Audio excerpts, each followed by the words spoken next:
I've been to Mallorca probably around 8 times now, and it's honestly become one of my favorite places in Europe. But here's the thing, everyone talks about it like it's just another party island or, a basic beach destination, and they couldn't be more wrong. So today I'm sharing everything I wish I had known before my first trip. The stuff that'll help you skip the mistakes and actually experience what makes this island so special. So I used to go to Mallorca all the time with my family when I was a kid, just like more or less every Scandinavian and German out there. But what I didn't realize until I was older and I went back to Mallorca is the fact that Mallorca is so much more than just the resort towns and the beautiful beaches. The island pretty much has it all. So you can visit cute remote villages in the mountains, you can drive along one of Europe's most stunning mountainous road trips, or you can go hiking for little coves with crystal clear water. Or you can simply get a hotel right by one of the best beaches in Europe and chill out with your family. Mallorca basically has it all, and I guess that's why this island is still one of the most popular places to go on a summer holiday for us Europeans. I know this sounds obvious, but Mallorca is genuinely one of the most accessible places in Europe. Flights from most European cities take like 2 hours max, and honestly the airport situation here is way better than you'd expect for such a popular destination. As you can see, Palma Airport is quite literally right next to Palma town itself, and you're only about a 50-minute drive to the lovely holiday town of Cathedral, or 45 minutes over to the popular Alcudia beach. So the time it takes from touchdown at the airport to touchdown on the beach isn't that long. Also, Mallorca has been a popular holiday destination for Europeans for over 40 years, so everything here just kind of works. By the way, this is just a quick one because I filmed another video on this trip and that'll drop soon, but in that video I'm going to this burger place in Palma, and it was hands down so insanely good that I just need to, give you guys a shout about it in this video too. So if you're in Palma and you want to have a break from the tapas and the sangria, head over to Klug Burgers in the Santa Catalina area. I got their homage to the Big Mac smash burger, and it was honestly one of the best burgers I've had in a long time. September in Mallorca is absolutely amazing. The weather is still warm, but the crowds have actually gone home now. Restaurants that were impossible to get into in August suddenly have tables available, and the beaches that were, shoulder to shoulder packed with other tourists, they are kind of peaceful again. It's honestly the perfect time to visit if you can make it work. But of course, we're not lying on this channel, guys, you know that. Of course, there's also the odd chance of rain and even thunderstorms the later in September it gets. Here's something that'll save you from standing around looking confused on the streets of Mallorca. Uber doesn't really work here. I know that since 2023 Uber has been available on the island, but the truth is that it's extremely expensive, and outside of Palma, which is the main city of the island, the waiting times and the availability, they are just a joke basically. So you are going to rely on the licensed taxis. And to be honest, guys, I can't say much about actually using taxis in Mallorca, but I've heard it can be a bit tricky getting a taxi in the most busy areas in the summer months. But Chris, I hear you ask, you're a previous travel agency owner and full-time travel blogger with plenty of trips to Mallorca under the belt. Why can't you say more about the taxi situation on the island? Well, I cannot stress this enough. Rent a car. If you're going to Mallorca, rent a car. I know you might be thinking, but I'm on me holidays, I don't want to drive. Trust me on this one, Mallorca might look small on a map, but there's just so much to see, and the best stuff is scattered around the island. Those incredible little coves that everyone posts on Instagram, you can't get to most of them without a car. Plus, and this is actually key, you can use Google Maps to just look up random beaches and coves. I might be a travel nerd, but I've actually found some of my favorite spots this way just by, loading up Google Maps and zooming in on the coastline and thinking like, oh, that looks interesting, let's drive there. Just maybe use the satellite function to see if you can actually park your car in the area, and make sure to obey the signs and rules, because we don't want to of the locals and park where we're not supposed to, are we? Speaking of renting a car, and honestly this is something I wish I'd known about earlier, let me tell you about discovercars.com, who are sponsoring today's video. I used to spend ages going to individual rental company websites, comparing prices, trying to figure out which one was actually reliable. It was a bit of a nightmare. But Discover Cars gives you this brilliant overview of all the different rental companies in one place. For example, Palma Airport. You can see all the cars available and compare prices instantly, and this is the game changer for me.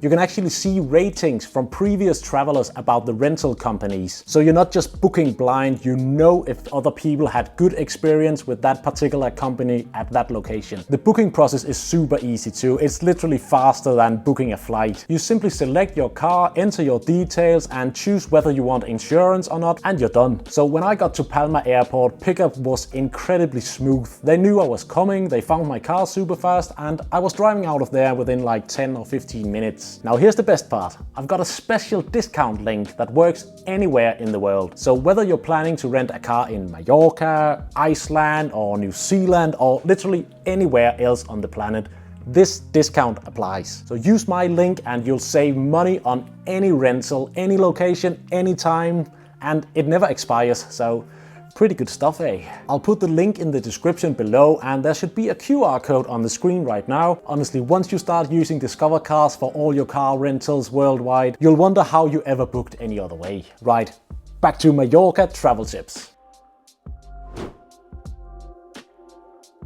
Here's something I learned the hard way when I was in Mallorca in the high season a few years ago. If you want to visit all the most popular beaches that are all over social media, visit between 9 and 12 in the morning, because it's super hot and, more importantly, the beaches get absolutely rammed. So start your beach day early, and I mean early, like 9 AM. Then when it gets too hot and crowded around noon, head inland in your rental car for lunch or maybe have a cheeky nap. This is the perfect timing anyway, because it's siesta time, so a lot of places will be closed between 2 and 5 PM. And then here's the magic part. Return to the coast late in the afternoon when all the day trippers are leaving. You get the beach almost to yourself again, and it's the perfect time to have a cheeky beer or an Aquarius.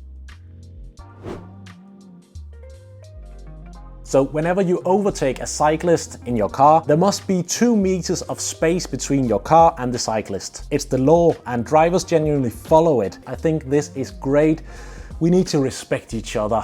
Cars, cyclists, walkers, anybody should respect each other. Now let's talk about the elephant in the room. You've probably heard about anti-tourist sentiment in Mallorca, and honestly I feel like it's blown way out of proportion, but I'm not a local, so here's what I think is the reality. Most locals aren't anti-tourist, they are anti-bad tourist. So when you come to Mallorca or anywhere else basically, be polite, dress appropriately when you're not at the beach, don't park illegally, and you'll be absolutely fine. You know, most Mallorcans are lovely and welcoming in my opinion. I feel like the frustration comes from people who treat the island like their personal playground without any respect for the fact that people actually live there. So don't be that person and you'll have zero problems. And maybe get a hotel instead of an Airbnb. I'm going to be a bit direct here, guys. Avoid Magaluf and El Arenal unless you're specifically looking for that 18-year-old British or German holidaymaker experience. Mallorca is actively trying to move away from that reputation of being a party island, and honestly good for them. So Magaluf and El Arenal are loud, chaotic, and frankly not representative for what makes this island so special.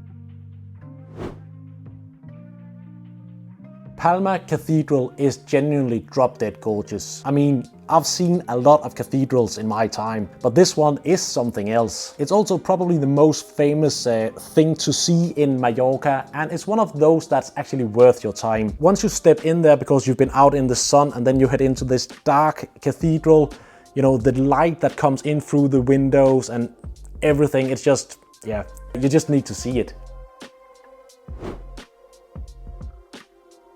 two scams in Mallorca to be aware of. The free bracelet thing, where someone ties a free bracelet on your wrist and then demands payment.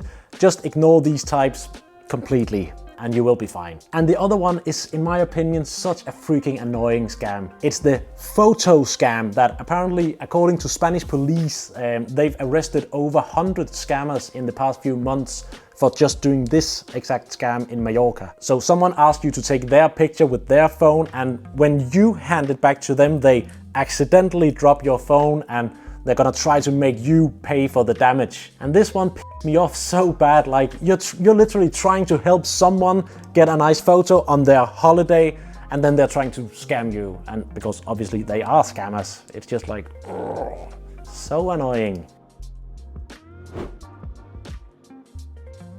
Most of the bigger beaches, like the famous beaches, they have little lockers built into the sunbeds where you can store your valuables. Of course, you then have to rent the sunbed, but if you're planning to have a full-on beach day, I think it's worth every cent for that peace of mind. Don't leave anything valuable just lying around on your towel. And I mean, I see this all the time. It should be obvious, but people do it all the time. Maybe it's fine in one of the lesser crowded areas, or if you're coming like in the off season where there aren't that many people, but on the more popular beaches, we need to be a bit more careful.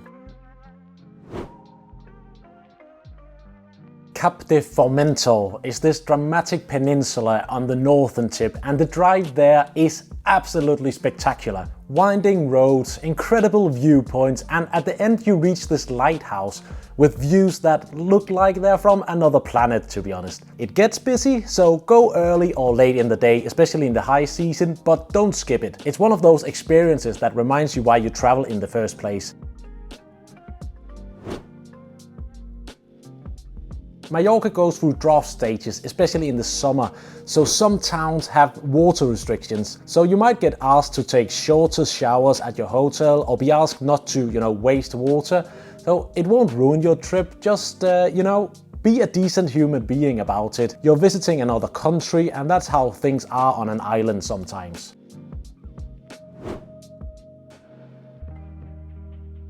In Spain, they eat late, like dinner at 9 p.m. late.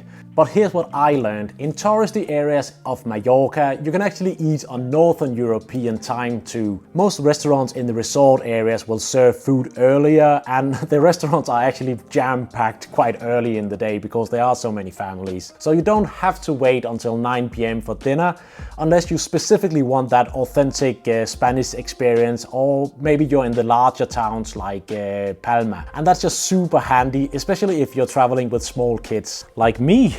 Soon anyways. My son's actually just turned 6 months, and he just asked me to remind you guys to like the video and subscribe to the channel if you're new here. In the popular spots, the good restaurants book up days in advance, especially in summer. So don't just rock up and expect to get a table at the place everyone's talking about. Book ahead, or you'll end up at whatever tourist trap has space.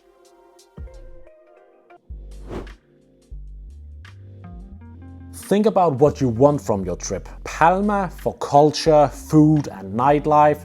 It's a proper city with great restaurants and museums. North around Pollença or Alcudia for families, long sandy beaches and just, an easy summer holiday. West in the Tramuntana mountains for incredible views and hiking and those gorgeous stone villages. East and southeast around Cathedral for those smaller beaches that sits between cliffs. I've actually got a whole video dedicated to showing you what to expect if you stay in either Alcudia or Cathedral. You cannot leave Mallorca without trying ensaimada. It's this spiral pastry that looks simple but tastes incredible. Light, flaky, slightly sweet with powdered sugar on top. And it's quite funny that you can spot loads of Spanish people walking around with big ensaimadas in the airports. I think it must be, a proper Mallorcan thing that people bring over to mainland Spain after their trip. Palma has loads of cool indoor markets with food and fruit, and there's also usually a few tapas bars and restaurants where you can get some fresh seafood. Just know that these markets shut at 3 in the afternoon, so don't plan to go there later in the day. Thanks for watching, guys. Let me know in the comments what you think about this video, and if you're new here, subscribe for more travel videos.